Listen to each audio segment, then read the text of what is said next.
किसी व्यक्ति के निर्माण का स्वर्णिम समय यौवन काल होता है, जिसमें वह आने वाले लंबे जीवन के लिए शरीर, मन और आत्मा का निर्माण और विकास करता है। इसी नींव पर अपने जीवन का मजबूत भवन खड़ा करता है और उसका भोग करता है। किसी भी राष्ट्र के विकास की आधारशिला और ऊर्जा उसकी युवा शक्ति ही होती है। यही उसका आत्मबल और इच्छा शक्ति भी होती है। इसीलिए कहा गया है, वीर भोग्य वसुंधरा। राष्ट्र निर्माण के ताने बाने में यौवन के ही धागे होते हैं। अतः जो राष्ट्र अपनी इस ऊर्जा का संरक्षण और संवर्धन करता है, वह विकास के उच्च शिखर पर पहुंचता है। राष्ट्र के कृषि, उद्योग, शिक्षा, चिकित्सा, तकनीक, राजनीति रूपी चक्के को यही युवा शक्ति, ऊर्जा व गति प्रदान करती है। यह राष्ट्र की रगों में बहने वाला गर्म खून है, जो उसे चैतन्य और प्रगतिशील बनाता है। भौतिक व आध्यात्मिक दोनों के विकास में इसी ऊष्मा का तप सक्रिय रहता है। इतिहास साक्षी रहा है कि जब जब किसी राष्ट्र की धुरी लड़खड़ाई है, युवा शक्ति ने आगे आकर अपने पुरुषार्थ से उसे सुदृढ़ बनाया है। आज अनेक प्रकार की समस्याएं जैसे नशा, फैशन परस्ती, पाश्चात्य जीवन शैली, आस्था संकट, भ्रष्टाचार, बेरोजगारी देश की युवा शक्ति पर आरूढ़ हैं। आज युवा शक्ति को आत्मबोध एवं अपने सांस्कृतिक गौरव से परिचित कराना समय की मांग है। वर्ष 2011 की जनगणना के अनुसार हमारे देश में 35 वर्ष तक की उम्र की 65% आबादी है। यह युवा शक्ति जिधर चल पड़ेगी, देश भी उधर ही चल पड़ेगा। अतः देश का भविष्य अब युवाओं के हाथ में है। यह युवा शक्ति ही राष्ट्र शक्ति बनकर राष्ट्र को समृद्धि, उन्नति एवं प्रगति के मार्ग पर ले जाएगी। युग ऋषि पंडित श्रीराम शर्मा आचार्य जी ने युवा की अद्भुत परिभाषा दी है। युवा वो है असंभव जिसके शब्दकोश में नहीं, जो बाधाओं को चीर कर अपना मार्ग बनाता है, जो परिस्थितियों का दास नहीं, उनका निर्माता, नियंत्रणकर्ता एवं स्वामी है, जो भाग्य नहीं, अपने कर्म पर विश्वास रखता है, जो उमंग, उत्साह, जोश से जीता व सुनहरे भविष्य के सपने देखता है, जो स्वयं सब कुछ करके गौरव अनुभव करता है और विश्व में कुछ अनूठा करना चाहता है। असमंजस व अवसाद की स्थिति से गुजर रही युवा पीढ़ी को दिशा देने का काम एक चिंतक ही कर सकता है। नमस्कार। वर्ष 2006 में देव संस्कृति विश्वविद्यालय के दीक्षांत समारोह में पूर्व राष्ट्रपति डॉक्टर APJ अब्दुल कलाम व श्रद्धेय डॉक्टर प्रणव पंड्या जी, जो विश्वविद्यालय के कुलपति भी हैं, मिले और इन दोनों चिंतकों ने मंथन किया कि युवा पीढ़ी को एक सृजनात्मक मंच देने की आवश्यकता है जो राष्ट्र निर्माण में सहायक हो। यहीं से दिया की नींव रखी गई। I am indeed delighted to participate in the second convocation of Dev Sanskriti Vishwavidyalaya. I am very happy that this institution has been created with a motto of developing the divine culture, which is of utmost importance to us while we are on the path of transforming India into a prosperous, happy and peaceful society. We have the responsibility of transforming India into a developed nation before the year 2020. It is an endless journey through knowledge and enlightenment. Such a journey opens up new vistas of development or humanism, where there is no scope nor room for pettiness, disharmony, jealousy and hatred or enmity. It transforms a human being into a wholesome whole, a noble soul and an asset to the universe. God bless you.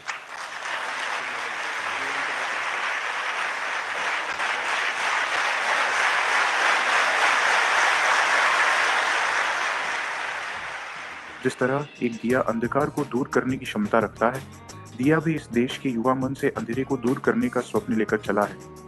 ये प्रशिक्षण और कार्यशालाओं के माध्यम से शिक्षित, स्वस्थ, आत्मनिर्भर, विनम्र, संवेदनशील दिव्य युवाओं को तैयार करने के लिए प्रयासरत है, जिससे राष्ट्र निर्माण की रचनात्मक गतिविधियां चलाई जा सकें, दिव्य भारत का पुनर्निर्माण हो। इसका लक्ष्य युवाओं की क्षमताओं का विकास कर दिव्य भारत का निर्माण करना है, जिसमें व्यक्ति, परिवार व समाज का उत्थान हो। दिया युवाओं के सपनों में आदर्शवाद लाकर उनकी वैचारिक प्रक्रिया में सकारात्मक बदलाव लाने के लिए प्रयासरत है। वैज्ञानिक अध्यात्म के माध्यम से युवाओं में देवत्व की अभिव्यक्ति, दुनिया में सद्भाव के साथ सतयुग की वापसी इसका परम उद्देश्य है। इस तथ्य की महत्वता समझते हुए वो डॉक्टर कलाम के भारतवर्ष को वर्ष 2020 तक एक समृद्ध राष्ट्र बनाने के स्वप्न की ओर युवा शक्ति को अग्रसर करने के लिए दिया इस महान राष्ट्र के युवाओं के लिए एक आंदोलन है जो मजबूत सिद्धांतों और यथार्थवादी लक्ष्यों पर आधारित है। जो लोग दिल और दिमाग से युवा हैं एवं जो एक नए भारत की परिकल्पना के हमारे स्वप्न से सहमत हैं, उम्र, जाति या धर्म की परवाह किए बगैर हमसे जुड़ें। मुझे विश्वास है गायत्री परिवार के दिया आंदोलन के माध्यम से देश के युवाओं में वो संवेदनाएं प्रकट होगी, सामाजिक जिम्मेवारियां प्रकट होगी, एक साहस की वृत्ति पैदा होगी, कुछ करने के लिए, कुछ कर करके दिखाने के लिए जीवन को लगाने की इच्छा होगी। देश के लिए जीना सीखो, इस मंत्र के साथ इस आंदोलन से जुड़कर आपके जीवन में खुशी एवं एक नए उत्साह का संचार होगा। साथ ही अपने राष्ट्र को नई ऊंचाइयों तक ले जाने में आप गौरवान्वित महसूस करेंगे।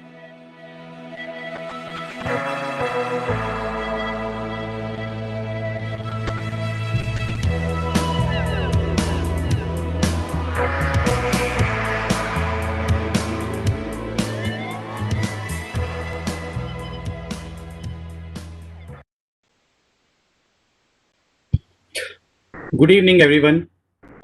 सभी को नमस्कार, प्रणाम। दिया मुंबई के इस प्लेटफॉर्म ज्ञान सभा पे आप सभी का स्वागत है। We welcome you all. Today's extremely important topic on skill development and entrepreneurship. I, Advocate Vijay Purohit, on behalf of Diya, welcome you all. And all those people who have joined us on various platforms such as YouTube, Facebook, Twitter, and all these platforms in addition to Cisco WebEx. So there are thousands of people who have logged in today. And we are extremely honored to have S. RAMADORAI sir with us today to share his views on this important topic. Sir, we welcome you with all our gratitude.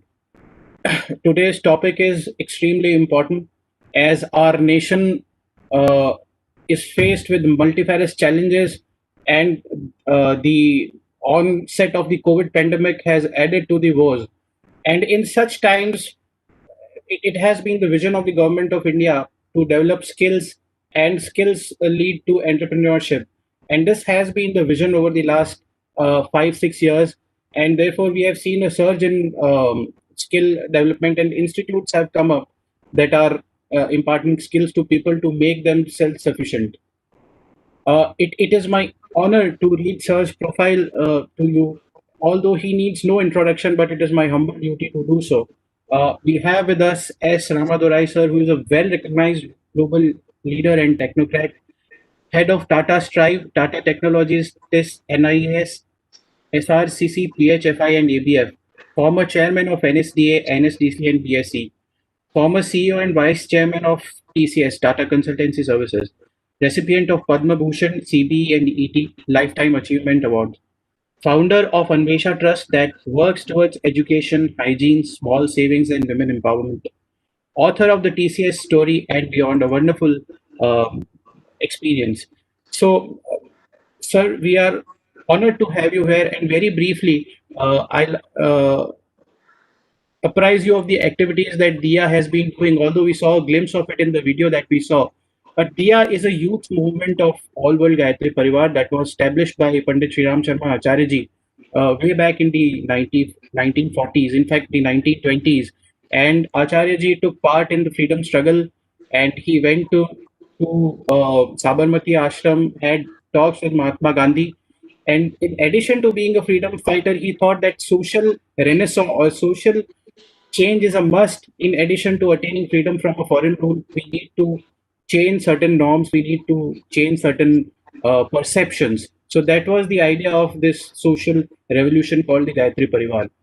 And in the 21st century, Gayatri Parivar, as Acharya ji had envisioned, a university called the Dev Sanskriti University has been set up at Haridwar. It was set up in the year 2002. We saw a glimpse where Dr. Kalam went on the second convocation ceremony. So it combines the ancient Indian wisdom into a contemporary form and develops people in the form of youth who can go out, propagate these teachings as well as be self-sufficient. And these are skills that are imparted at Dev Sanskriti Vishwavidyalaya that emanate out of our ancient teachings. So a lot of work that we are doing as an organization resonates with the kind of work that you have done, sir. And we do look forward to your guidance in this regard, including today's discourse, sir.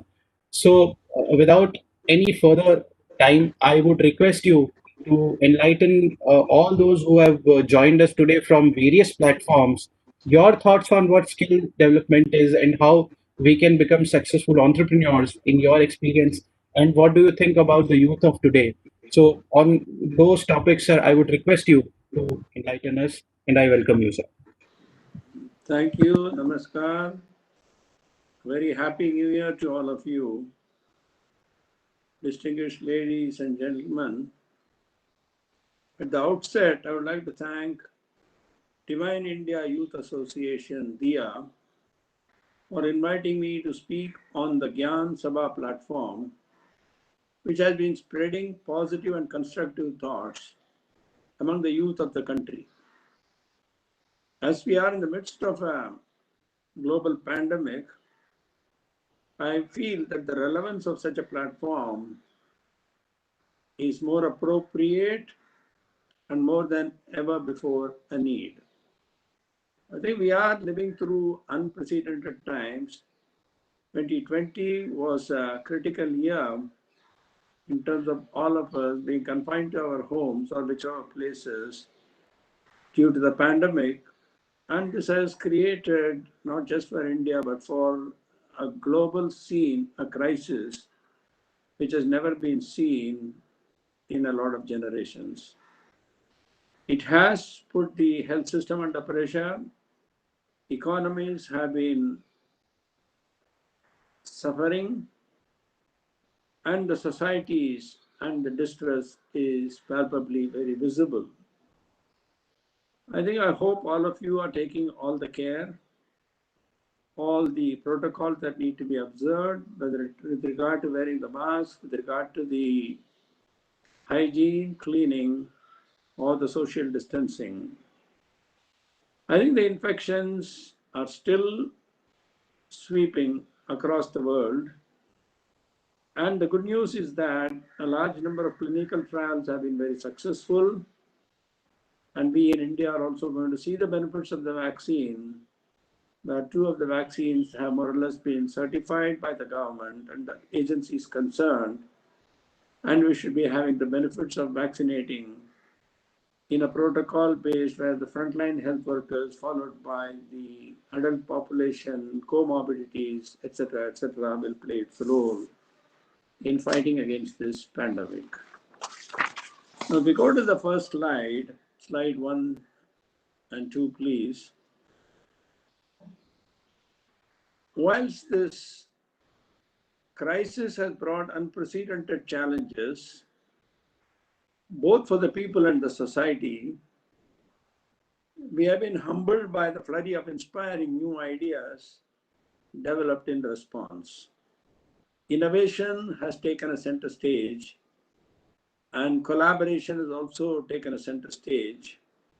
And because of that, the vaccine has come out in a record time. And we are also able to track the important data in the last few weeks and months. And that is shown the power of the human creativity and collaboration.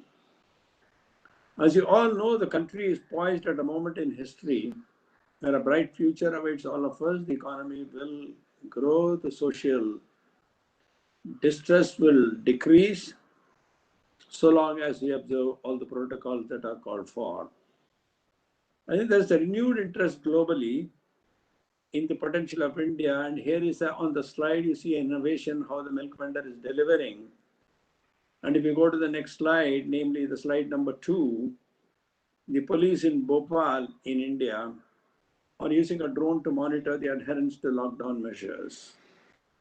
Now going to slide number 3, the government of India has launched in the last 5 or 6 years some very, very ambitious initiatives like the Make in India to boost India's manufacturing sector, how we become a part of the global supply chain, industry and freight corridors for enhancing the supply chain and connectivity pan-India, smart cities to ensure digitization and citizen governance, a digital India to connect the entire nation through internet and telecommunication, and the footprint of the broadband availability across the nook and corner of the country will become a reality.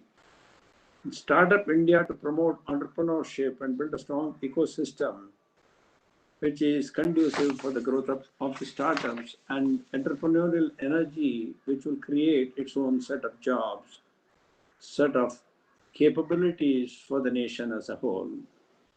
Swachh Bharat is another one with the aim to spread awareness of the significance of essentially sanitation and hygiene. Ayushman Bharat, the National Health Protection Scheme, which covers over 10 crore poor and vulnerable families, approximately 50 crore beneficiaries, providing coverage up to 5 lakh rupees per family per year, essentially for secondary and tertiary care hospitalization. Initiatives in the power and renewable energy, because we believe in climate change, we believe in the power of decreasing the carbon emissions, and the renewable energy space to ensure we get 24/7 uninterrupted power supply, including rooftop grids, rooftop solar are going to see the light of the day. I think the EV, the battery technologies are undergoing an enormous amount of R&D across institutions, both in the government and the private sector. And again, this creates a number of jobs, number of potential high-end capabilities for the nation as a whole. Lastly, the Atmanirbhar Bharat Abhiyan, or self-reliant India, which will enable the resurgence of the Indian economy by focusing on economy, infrastructure, systems, and a vibrant demography and demand. Now, the private sector growth in India has been spurred by increased consumerism within the country. We have also seen an increase in foreign direct investment into India, with multinational corporations setting up the manufacturing bases in our country. Instead of assembling units, which was the case in the past, true manufacturing with the innovation and the ecosystem in terms of supply chain being built, which essentially creates jobs. The e-commerce era has further given birth to and nurtured multitudes of Indian enterprises, leading to a certain burst of entrepreneurial activity in the country, which is going to be supported by suitable policies and schemes to spur this growth. The engine of employment in the small and medium enterprises in the startup India is what is the future and what is going to be really feeding into the large corporations across the globe. I think these initiatives and economic sentiments present an unprecedented opportunity for all of us, and realizing the opportunity can put the economy into a virtuous cycle of development, growth, creation of jobs, and going up the value chain in terms of competencies and capabilities for the nation.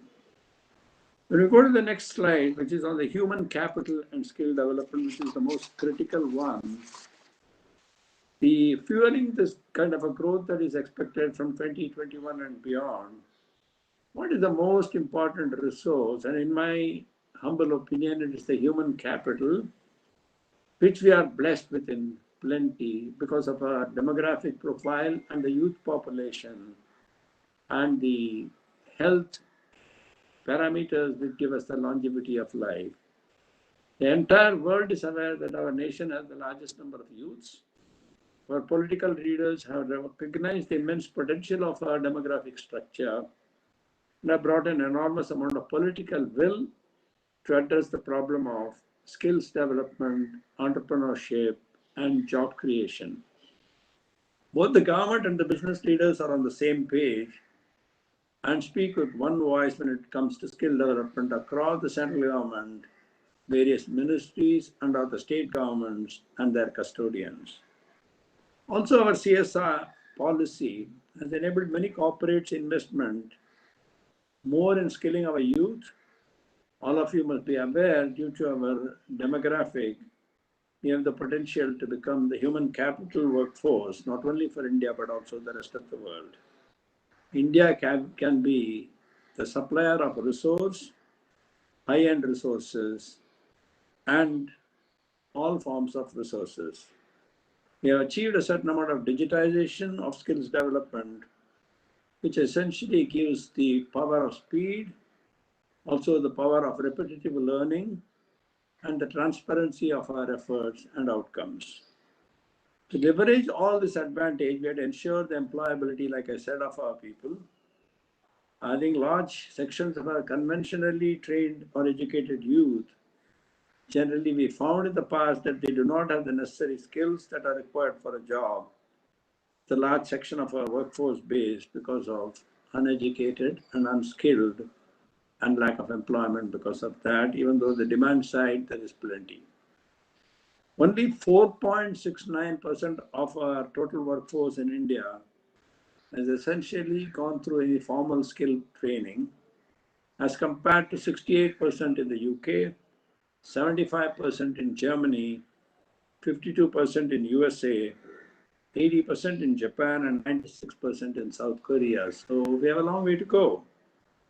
There's an urgency to cultivate India's human capital, India's skilled and a productive workforce. You can go on to the next slide, please. The challenge which we face, let me articulate, is absolutely real. Each year, between 12 to 20 million youth, depending on how you count, need to acquire the skills to earn a livelihood. This is the scale of opportunity if you look at it from the needs, and it can also be potentially a problem if we do not address it.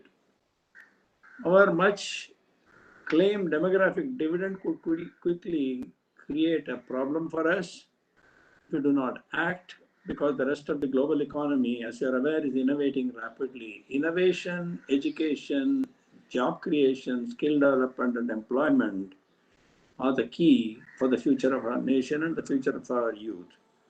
To give you one example, self-driving cars are a reality which you'll be reading day in and day out.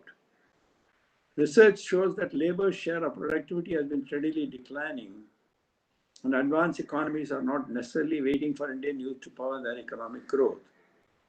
The refugee crisis in the Western world is one example of how attitudes towards immigrants might evolve in the near future.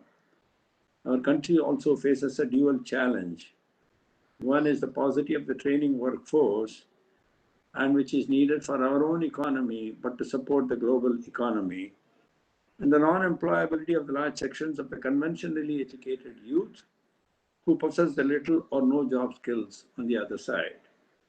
So to harness the demographic advantage, we not only have to skill our workforce appropriately, but also need to generate enough employment to ensure a very, very sustainable livelihood for them. Let me touch upon the history of the skill development in independent India, which we could trace back to the 1950s, when the ITIs, or the Industrial Training Institutes, were set up by the government, which was to support the skill needs of the country. However, there were several reasons why the ITIs did not succeed the way and did not satisfy the demands or the expectations of the country, both in the 20th century and the early 21st century, which was the trigger for the introduction of a full-fledged skill development mission for the country in 2007 as part of our 11th plan of the government. The 11th plan proposed launching of a national skill development mission to bring about a paradigm change in handling of skill development programs and initiatives. Although we lost half a century of effort, we have come a long way in terms of undoing the past neglect and today creating what is essentially a very, very robust ecosystem for skill development in the country. We must also be mindful that creating a unified and efficient institutional structure for a very complex country like ours, with such a geographically and cultural diversity, is an unprecedented challenge. I sometimes call it the largest human capital development exercise in the world.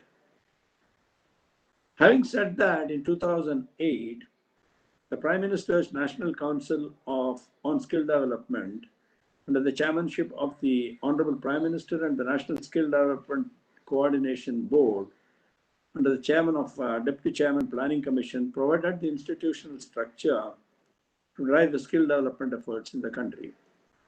2009 was an important year for skill development in our country. For the first time, a national skill development policy was formulated for laying down an integrated approach to skill development, which essentially connected all the stakeholders, and the establishment of the National Skill Development Corporation and the National Skill Development Fund furthered the institutional structures in the country to finance some of the skill development efforts, both with equipment, teacher training, etc., etc. When the former Prime Minister, Dr. Manmohan Singh, spoke with concern on the needs of the skill development as one of the most pressing challenges faced in the nation, I thought it was a call for action for our nation. On the one hand, I had personally experienced the tremendous capabilities of young software professionals of Tata Consultancy Services and the IT industry in our country. But on the other hand, the sheer scale and scope of the National Skill Development Challenge was a formidable one, multi-scale compared to the IT industry itself. Indeed, in no other society in the history of mankind has ever before an attempt to skill so many people in such a short time, because time is not a luxury anymore. I wondered if there were some ways in which learnings from the IT industry in addressing complex problems could be applied to addressing the challenge of the national skills development. Because when you look at the evolution of the computing industry and the software industry in the country itself, there was evolution which started in the late 60s, 70s, 80s and accelerated, and TCS led from the front. Indeed, I felt that there were several aspects of national skill development that needed to be addressed more in parallel and not as a sequential activity. Thus, when pressed with an opportunity, I took up the plunge and began working as an advisor to the Prime Minister on skills development in 2011. For various reasons, our nation, which had not done the way it should have been done after independence, and I could see the condition of the ITIs and the condition of the equipment and the unpreparedness for a scale of this magnitude. Also visited polytechnics, all the private sector skills developments, and various parts of the country, whether it was in the north, it was in the south, it was in the east, northeast, or in the south, or in the west. I think furthermore, the children of the elite, the decision makers and the leaders were rarely the direct beneficiaries of the skill program. The decreased focus on skills was not readily apparent in the urban areas.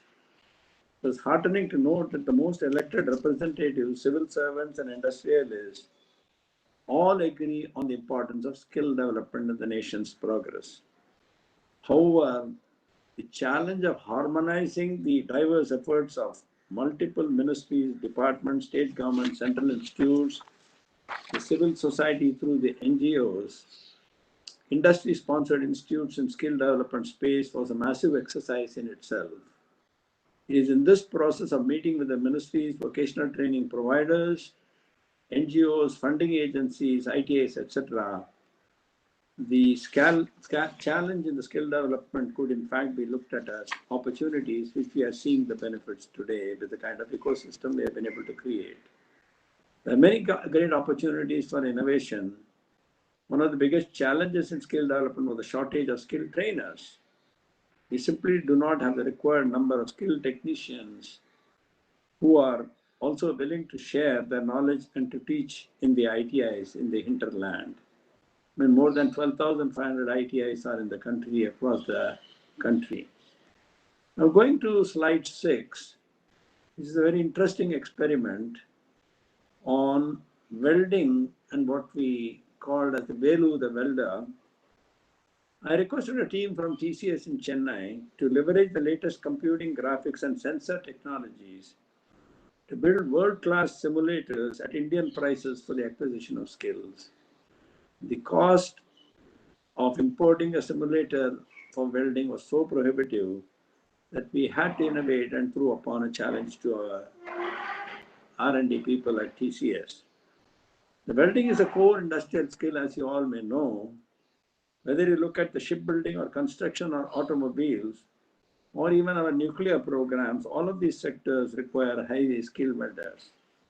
Welding is a difficult skill to learn and expensive too, because of the cost of electrodes consumed during the training to perfect the art. Both electricity consumption, the parts, or the material that is required were all to be substituted by simulation as much as possible. And that was the challenge which I threw at our team.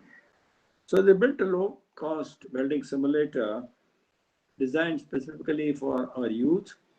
We have had multiple versions of this, where the latest version uses haptics technology. I think the youth could enjoy learning from this, and they could be certified, and a number of simulators are supplied to the various ITIs. I think it clear to me early in my tenure as chairman of the National Skill Development Corporation, NSDC as it is called, that the private sector needed to pitch in to address the problem of skill development. And we also invited distinguished corporate leaders to join the board of the NSDC.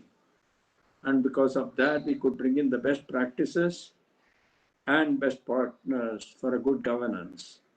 The private sector partners created a footprint larger than the decades-old government skills development institutes.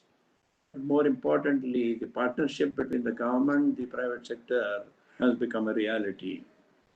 A welder from Palakkad, Kerala, or a nurse from Paravada, Andhra Pradesh should be able to compete with the best from the best.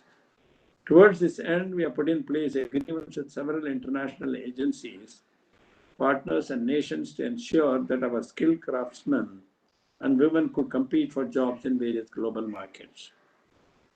To ensure quality and commonality of outcomes in the skill development ecosystem, we digitized and reduced paperwork.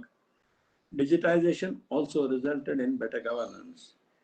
I think the NSDC has led the way by bringing new training and assessment partners, creating new training centers, bringing in industry support through 35 plus sector scale councils, national occupation standards, and qualification packs were created to reflect both Indian realities and aspirations.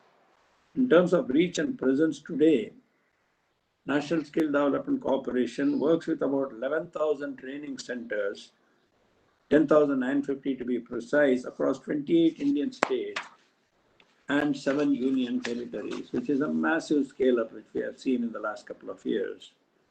I think the skilling effort resulted in impacting 15 million plus youth and placing 5.5 million youth in vocational jobs. This was the data as of September 2020 this year.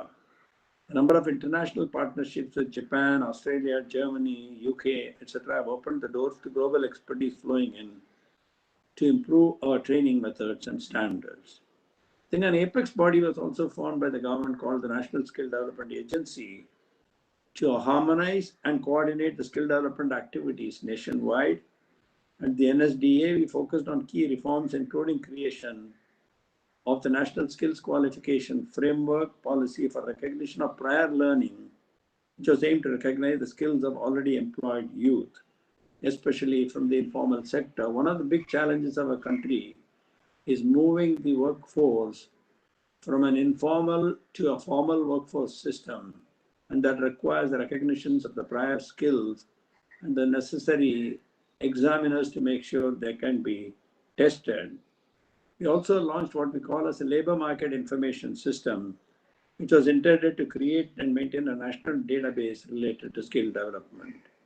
We also facilitated a new Apprenticeship Act and the launch of the National Apprenticeship Program Scheme, which incentivizes employers to onboard apprentices, has furthered the outreach amongst industry. So if you see the connectivity, the ecosystem, creation, upgrading, and then technology bringing in, and then training the teachers, and then benefiting the youth, but more importantly, creating entrepreneurs and jobs. That's the ecosystem we have created so far, and it's a journey. I think it is very, very visible today. I think the government of India in 2014 formed a new ministry called the Ministry of Skill Development and Entrepreneurship, for the first time in independent India, under the direction of our Honorable Prime Minister, Mr. Modi, with an aim to make skill development a priority and provide further impetus to our efforts. The launch of the National Policy on Skill Development and Entrepreneurship 2015 and a Skill India Mission 2015 were some of the steps taken to realize the dream of a skilled India. I think furthermore, to provide and push the world-class skilling, the government of India is in the process of establishing what they call as Indian Institute of Skills, which are on the lines of the Indian Institute of Technology and the Indian Institute of Management. And they will become the premier institutes. Not only would they provide advanced skills in very specialized areas such as defense, aerospace, oil and gas, but also develop highly skilled technical manpower to meet the demands of organizations that are currently operating and are able to set up production, manufacturing, and business facilities in India. The mother institutions, like the IITs, which have fueled the growth of technology institutions in this country. 3 Indian Institute of Skills, one in Kanpur, Mumbai, and Ahmedabad, are being established as the non-profit, not-for-profit projects in public-private partnership mode. I think the government tenure, which I did, opened my eyes to the real India when I was able to travel across the remote corners of the country, northeast, Kashmir, to further south, and could meet the youth, the problems, women, parents, and what kind of aspirations they had. I think I was very convinced that the House of Tatas must respond in a stronger way to this national challenge. A large business and community footprint was a unique Tata capability. This is why we started in 2014.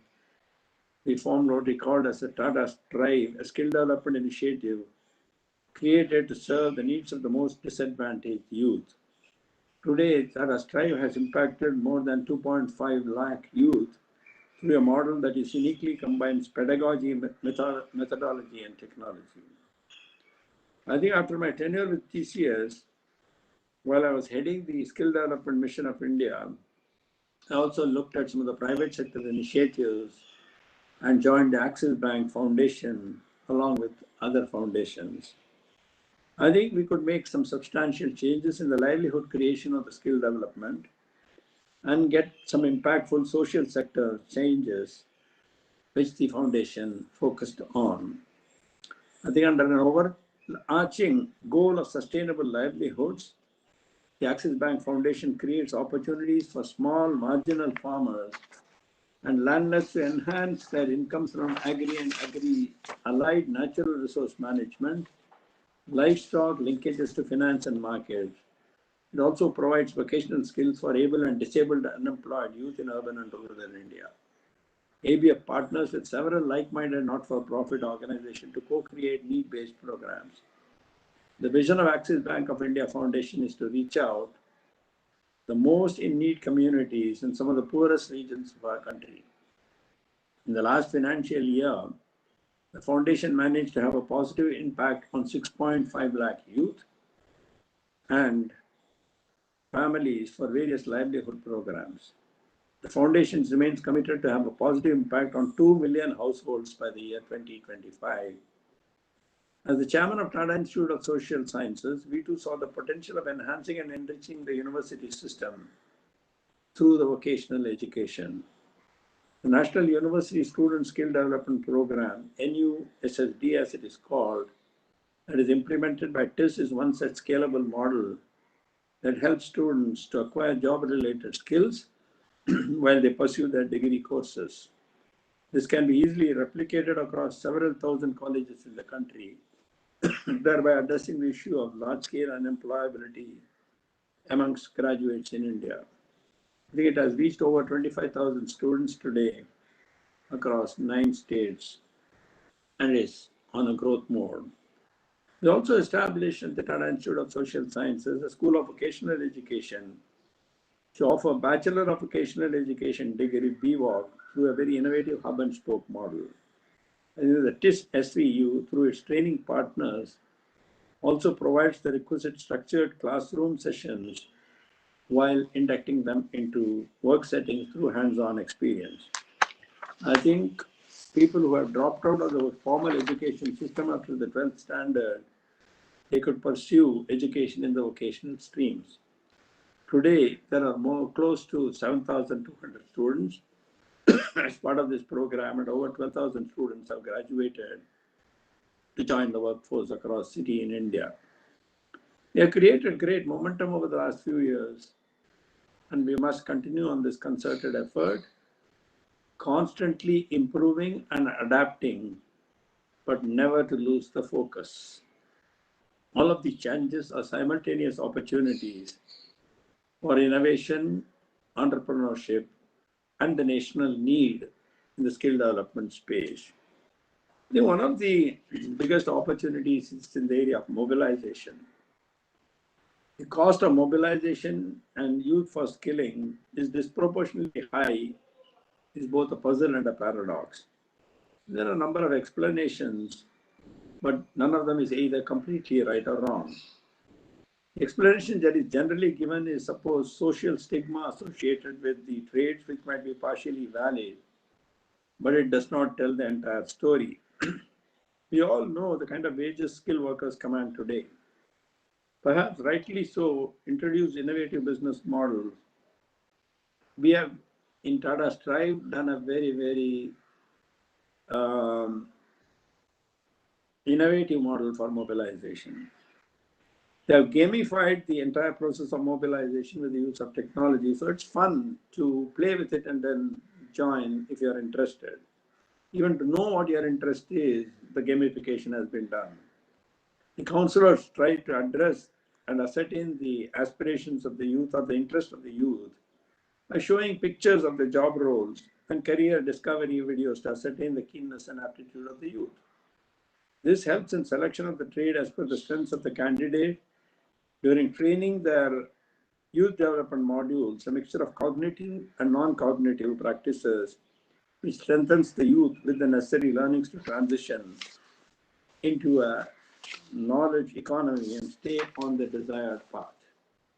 I think the innovations required for mobilization are also opening up tremendous opportunities for new businesses in the area of advocacy. I think one of the things we have, in fact, diminished the stature of highly skilled artisans and craftsmen in our nation. For example, in Japan, a skilled worker or a carpenter is venerated as a living national treasure. For decades, our government has indeed been honoring skilled craftsmen with awards, but we have missed the opportunities for celebrating and advocating skills. Thus, when our PM tenderly holds the withered hands of an aged weaver in public, it sends out a very powerful message. But nevertheless, how do we, as entrepreneurs, technologies, communicate the pride of the unparalleled skills portfolio that our nation still possesses and has? I think to address the biggest challenge of scale in India, we also have to leverage digitization and technology in a huge way. That was my primary interest to address this national need, being a technologist myself.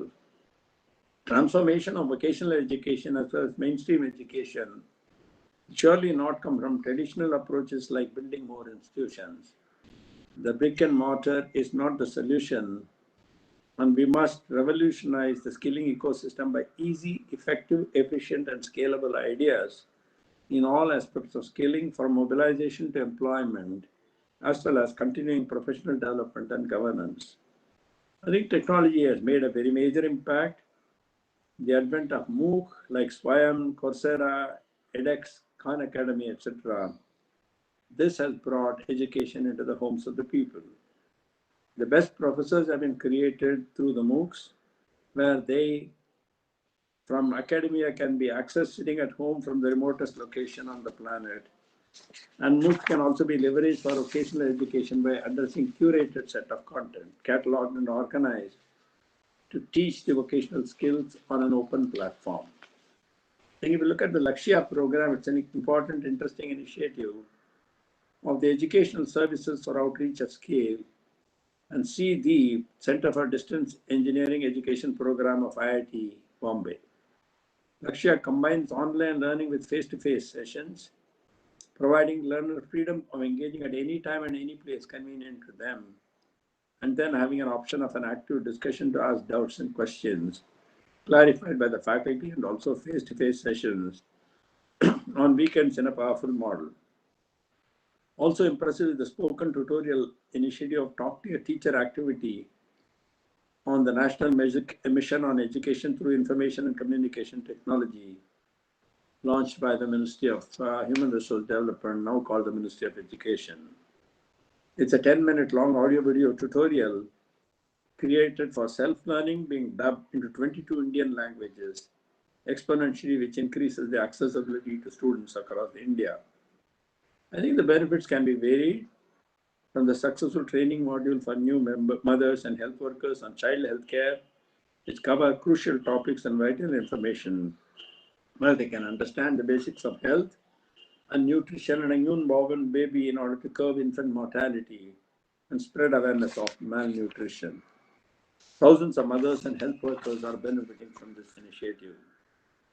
I think there is also an initiative where there's a course on construction of biogas plants, which is designed in Marathi language for masons to help them understand construction process of a biogas plant on their own. An innovative spoken tutorial is being designed to help train aspiring paramedics on how to handle the ECG and other facilities in special ambulances. And using a special ambulance, Kovai Medical Center under the direction of Dr. Thomas Alexander recently demonstrated that the mortality rate can be reduced by 90% through a year-long pilot. Such innovative working models need to be established to overcome the challenges, like I've been articulating last couple of minutes. I think while in the vocational context, user MOOC may not completely repress the need for trainers, real-time simulators, and practical experiences to help maintain high standards of quality in training, irrespective of availability of qualified and experienced trainers, especially across the length and breadth of the country. The mobile as an instrument of last mile delivery still has to be explored a lot, and Indian youth will start using this device not just as a means of entertainment, but as a further means of education as well as entrepreneurship. Rapid educational sector India is growing. It's the world scrambles to come to grips with the new social realities in the wake of COVID-19 pandemic. New formulated education policy addresses a great significance for the future of our country. NEP 2020 has a bold effort to provide the framework for sweeping changes in the whole educational system, keeping in mind the need for access, equity, excellence, and employment or entrepreneurship.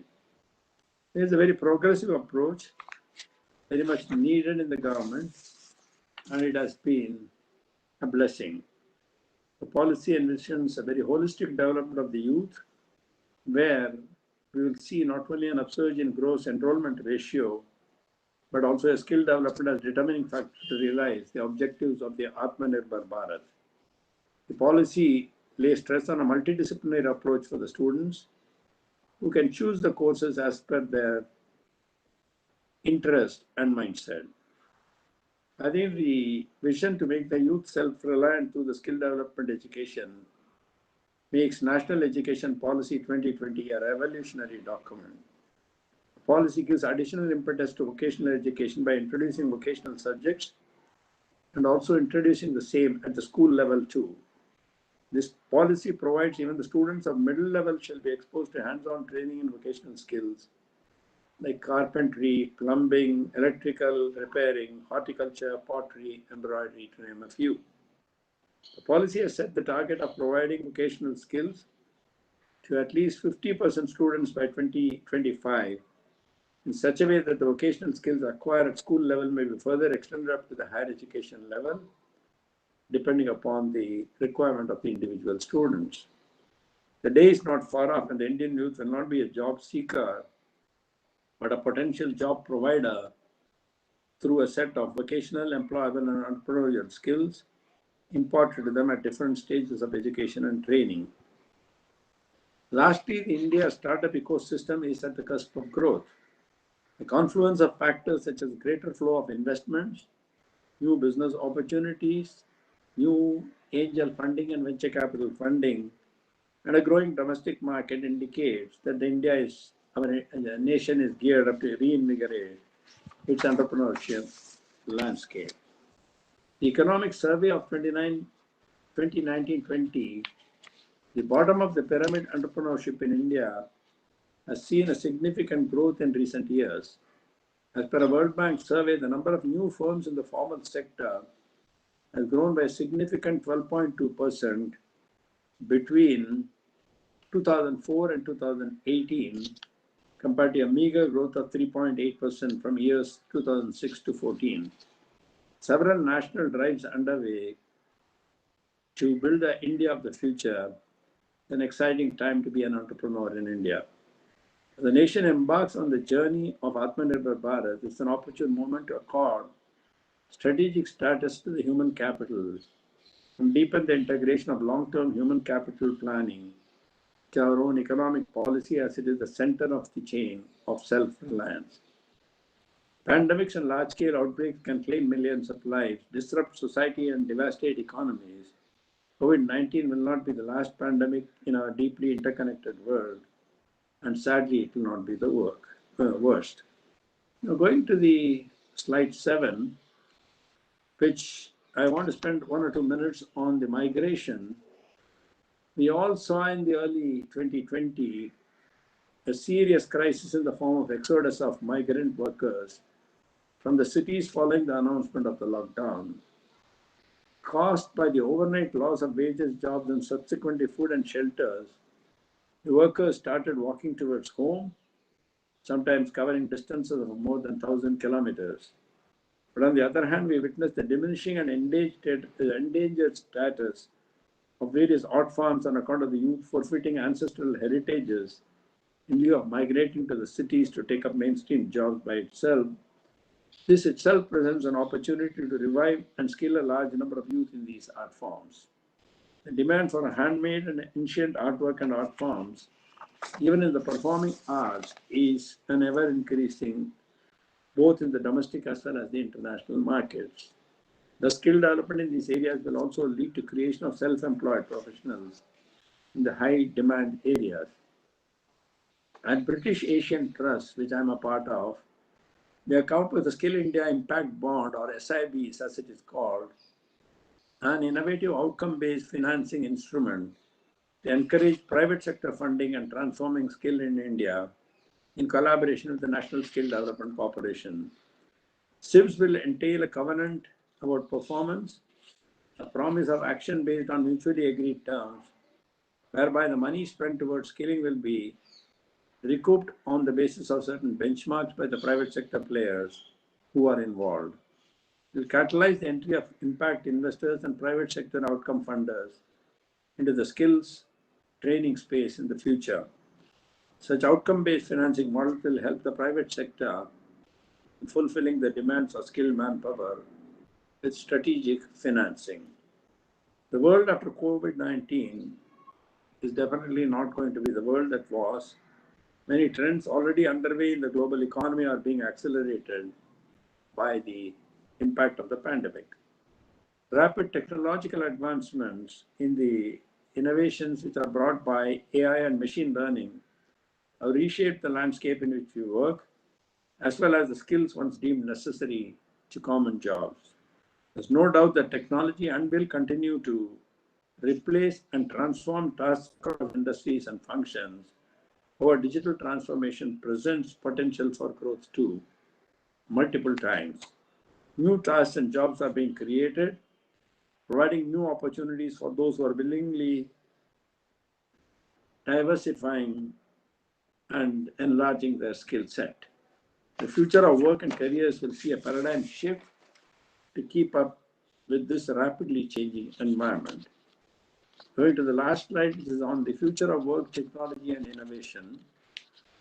The future of work has arrived faster along with the challenges, like I said, and many of them potentially multiplied, such as income polarization, worker vulnerability, more gig work, and the need for workers to adapt to occupational transitions.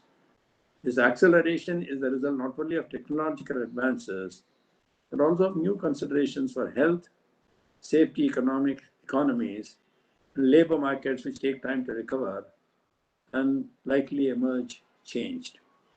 It's important to bridge the demand-supply gap in the labor market and mapping the skilled workforce and connecting with relevant livelihood opportunities in their local communities, especially in the post-COVID era.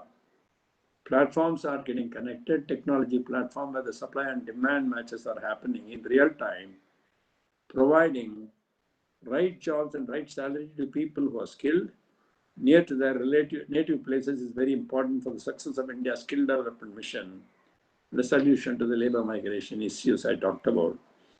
Innovation, entrepreneurship is central and imperative for skills development or for our nation in any discipline. The transformation of vocational as mainstream education will not come from traditional approaches like building more institutions. We need to do things differently by leveraging the power of technology.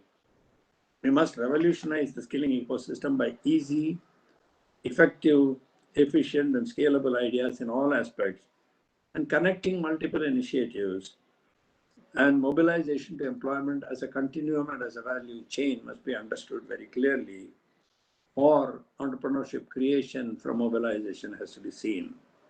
I think it is important and an imperative lifelong learning and continuous learning, and a governing structure must be the fundamentals of whatever we do for our youth, and the youth must absorb this. I would finally like to thank the organizers for inviting me to address this forum. I sincerely thank for your attention. And like I said, I want to wish you all a very happy new year, very safe, healthy, happy life. All the very best. And Jai Hind, Namaskar. Thank you so much for giving me this opportunity. Thank you so much, sir, for that scintillating paraphrasing of the journey of skill development in our country and the importance that it holds, particularly in the post-COVID era as we look.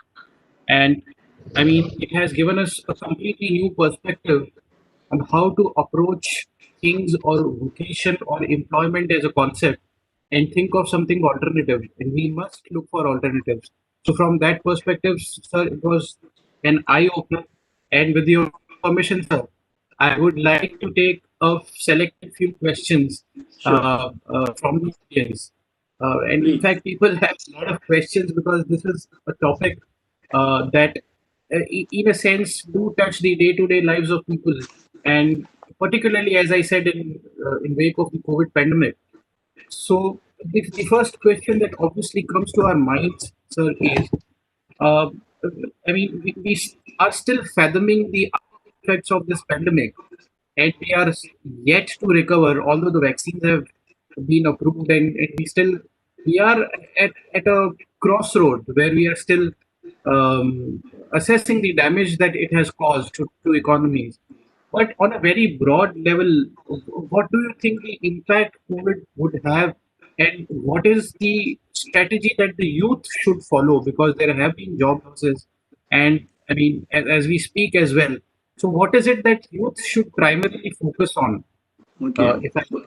Yeah, that is a great question. The first, I want the youth to be optimistic about the future.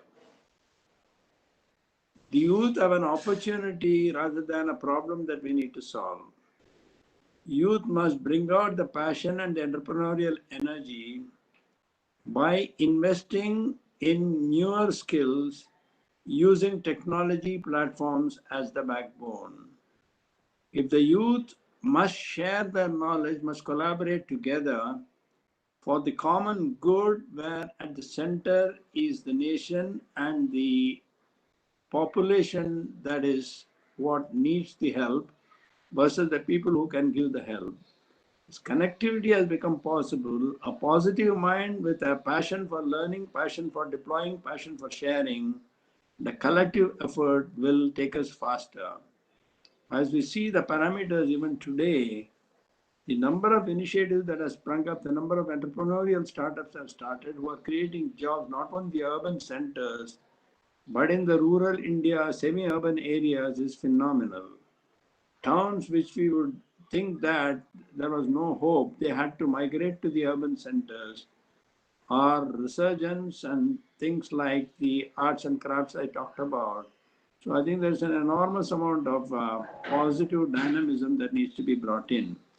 Youth should not get disheartened because there is a temporary phenomenon of loss of jobs or stress in the homes because they're working out of home. But I think the positive attitude and the availability of the vaccine as early as possible will only make it better than what it was. 2020, in a way, was a test year, a challenging year, but out of challenge comes opportunities, in my opinion, and that's what I would like to encourage the youth to look at it as an opportunity for the future. Certainly, sir. We'll take that cue, and it should be looked at as an opportunity to come out with out-of-box ideas. Correct. And who wondered 6 months ago that we'll have a vaccine within months, and now Right. we are witnessing it. So it's the innovation, the out-of-box thinking all put together that have made it possible, sir. Right. So on that note, sir, you spoke about the NSDC, you spoke about how the ITIs weren't faring well, and you spoke about the concept of IIS, sir. So, so do you think there are enough number of institutes to impart this training? And you also spoke about the national education policy, sir. So, do you think we should start this at the school level itself? And are there enough institutes to train people in this particular segment to make people more skillful and employable? I think it's again a very, very good question. The school level starting and the pathways from the 8th or the ninth grade, starting the vocational education, and when the kid comes to the 10th, 11th, or the 12th, he or she has a choice to go into the vocational education stream or the educational stream. I think the national education policy permits it and it has codified it accordingly. Schools across the country, we find that they have started partnering with the ITIs, which are in the proximity of their schools. So the lecturers would come from the ITIs to deliver, and the students would go to the ITIs for hands-on experience. Corporate, the MSMEs are setting up the organizations closer to some of these. So the connectivity of entrepreneurs, schools, colleges, ITIs, and the job employment and the entrepreneurship and the community are all getting connected together. And that is what has become possible because of the availability of bandwidth, availability of people who are willing to get trained, and people not wanting to move, but they have core capabilities in certain areas which they are willing to share. So I think the scale up is very visible, and the corporates like Tata's, L&T, Birla's, Reliance, or some of the newer ones have done a lot of things in this area for connecting, whether it is for the supply side or the demand side or placement or entrepreneurship creation or the content itself. I think government has been one of the supporters of this. So I think we are forming. So it's not just 3 IISs we are talking about. We are talking about 11,500 partners of NSDC itself, which I mentioned in my talk. We are talking about the number of ITIs which are resurrected through the initiatives of the private sector itself or through the state government itself. So I think we are seeing a progress across multiple dimensions. Some of them will succeed, some of them may not succeed, but the learning should be very useful to learn from somebody else very quickly because of the social platform or the digital platform. Right, sir. Social skills are also becoming very necessary. In Tata Strive, we have, for example, instituted soft skills. So 30 to 40% of the time is spent on soft skills. So how do you appear for an interview? What are the kind of questions that you get? How do you not get flustered? How do you be preparing for an interview itself? So that in addition to your competency to express those in a form where you are going to be heard is the most important thing. In fact, these are skills that are not usually are taught at a school level, so they are extremely crucial and important uh, from that perspective. Uh, a, a, a very pertinent and fundamental question that someone has asked that many times, and who better than you to answer this, sir? Many a times that a youth does not know the inherent skill that a youth possesses and is rather not confident about the skills, and or rather how to refine those skills, what would you want to tell to those people? Should they consult someone? Should they take guidance? How should they find what is innate and what they are capable of? Okay, again, the fundamental thing is the digital platforms where they can see testing of their aptitudes, or like I talked about the Tata Strive experiment of gamification of the mobilization process itself. No harm in any youth going through his handheld, namely a smartphone, to test out this application and see whether they get excited by seeing some of these apps. Just like you see a game, just like you download a YouTube video or a music. I think then you follow your passion either through Instagram where you post your own music, post your own dance, whatever it is. I think every youth can experiment with some of these things to find what excites them the most. And second is the youth are all very well connected today. We should never underestimate them, because the power of what is happening around them or across the country or across the globe is transmitting so fast thanks to technology. For them to find their passion is a lot easier, and the opportunities, how to excel in that also is a great opportunity.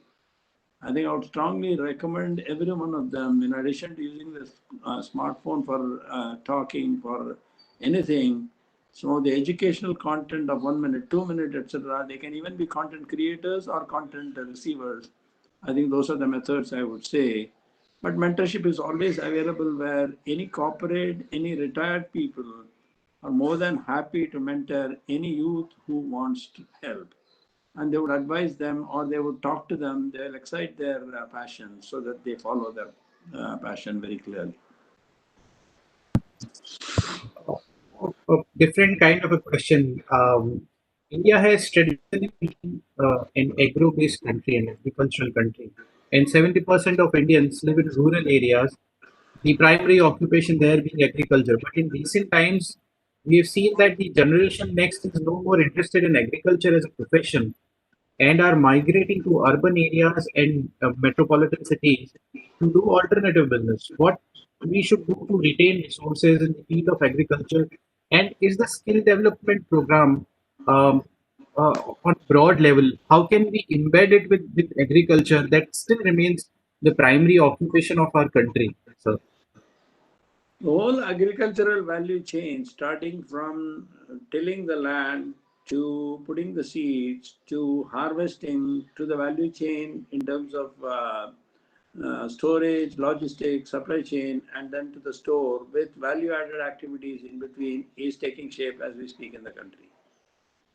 The farmers will benefit, and the entrepreneurs will benefit by applying technology to the farming sector or the agricultural sector itself. The technologies that are being used are the drone technology or the geographical information system, satellite-based intelligence or data gathering, as well as water management, nutrition, soil management, etc., are phenomenal professions that are taking shape as agriculture becomes a technology-intensive activity. The other one recently, which I have been seeing, which are being done in California as an example, or some other parts, is vertical farming itself, which means in 2 acres, you can do what you used to do in 100 acres. Water management is 1/100th or 1,000th of what we used to do in the regular tilling of the land itself. And the ability to supply very quickly fresh food also becomes a great way to do these things. I think some of these areas of opportunity in agriculture and increasing the GDP through technology interventions, but the right incentives for everyone is going to be a way of life, in my opinion. Whether it's health, whether it's agriculture, whether it's nutrition, whether it's primary health or education, these are the sectors which will have the biggest demand, the biggest opportunity for our youth. Whether they want to seek a job, whether they want to be an entrepreneur, they want to join a corporate, they want to join a medium scale enterprise, etc. I think the areas I articulated, the artificial intelligence, robotics, and intelligence with data is going to be the way forward. Right. Sir, another interesting question. Now, how to develop intangible skills like creative and critical thinking, research skills and practices with more international companies coming in India, the compliance skills, adaptability to their practices, etc. How do we merge the skill set that we possess, and that what is expected from these companies that are coming into India? I think the companies coming to India or the companies that are getting established through the Indian investment itself, I think they all realize that the youth of this country must be based on competency and must enhance the skills. Innovation at the center, which I talked about repeatedly, the innovation has to come from here. You can't transplant an innovation and just substitute it here. Even if it is an incremental innovation, it has to adapt to a change, and local workforce will make it happen, or the local youth will make it happen. I think the cost parameters and the scale parameters, our opportunity is in this nation, not across the other parts of the world. And the demographic dividend, which I talk about, is also one of the best opportunities here. So to me, innovation ecosystem at the center is going to be India, and one of the most important countries in the world, which is going to fuel that not for its own good, but for global good. So I think we have to seek those opportunities, and our youth must be passionate enough to go after those opportunities. And corporates will certainly adopt, because the fact that they have set up shop here, they are looking for Indian youth to give that innovation and give that competency, and they will put all the efforts to make sure that they are enhanced in their skills. I think it's a collaborative environment as I see it. So that brings us almost to the close of this talk with one final question that I have.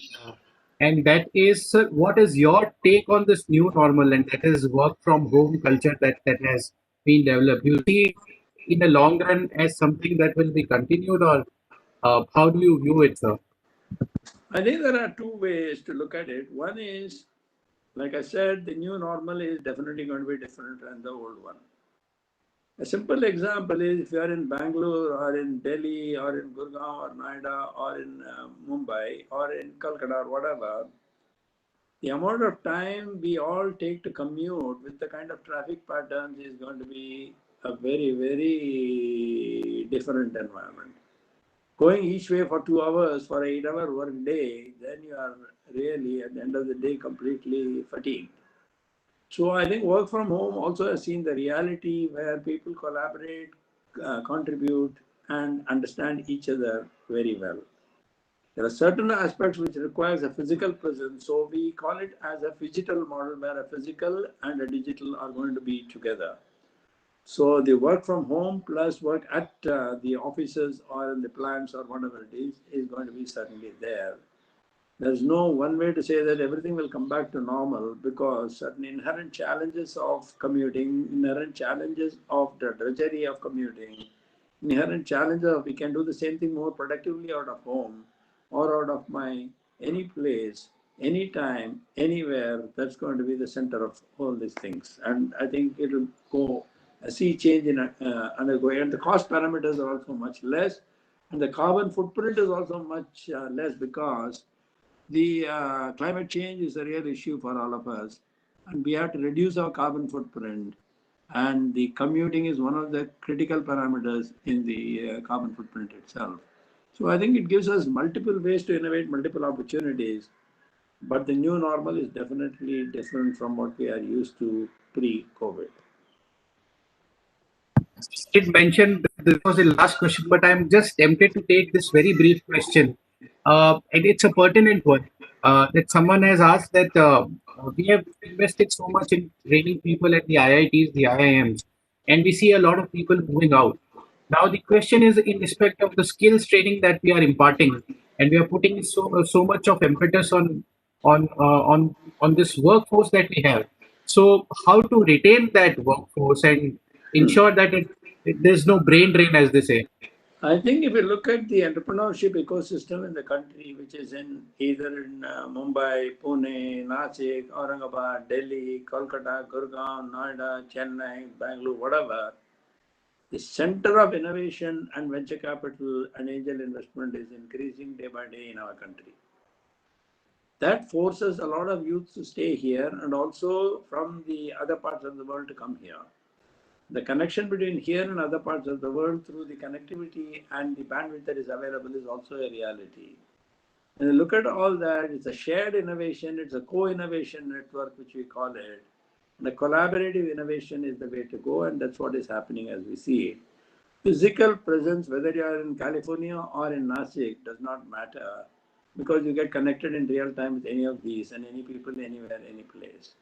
Commonality of understanding the languages has also become a lot more easier, whether it is through English or through a language, and the language translation itself available in real time. So I think the opportunity is where you want to be. You have to ask your question rather than saying that will the jobs go away.